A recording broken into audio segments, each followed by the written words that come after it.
High, আমি Mithi. So finally আমরা হোটেলে চেক ইন করে ফেলেছি। আমাদের রুমটা যেহেতু ফার্স্ট ফ্লোরে, তাই লাগেজগুলোকে লিফটে পাঠিয়ে দিয়ে আমরা সিঁড়ি দিয়েই চলে এলাম। তো এটা হলো আমাদের নেক্সট 5 দিনের জন্য থাকার জায়গা। এই ছোট্ট বেডটা আমি আগে থেকেই দখল করে নিয়েছি আমার।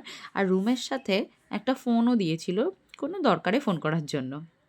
আর এইটা হচ্ছে আমাদের বাথরুম, বেশ সেপারেটেড টাইপের। আর তার সাথে রয়েছে গিজার, অবভিয়াসলি মাস্ট ওয়ান্টেড। দেন এত জার্নির পর খুব খিদে পেয়ে গেছিলো, তাই আমরা চলে গেছিলাম খাওয়া দাওয়া করতে। দেন খাওয়া দাওয়া সেরে একটু তো মুখ মিষ্টি করতেই হয়, তাই চলে গেছিলাম আমাদের আজকে শো স্টপার মালাইও খেতে।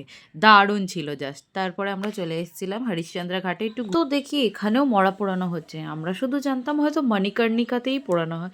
দেন যাই হোক, সেখান থেকে বেরিয়ে একটু ঘুরতে ঘুরতে আমরা দশাশ্বমেধ ঘাটের দিকে পৌঁছে গিয়ে দেখি গঙ্গা আরতির প্রিপারেশন চলছে। দেন আমরাও বসে পড়ি গঙ্গা আরতি দেখতে।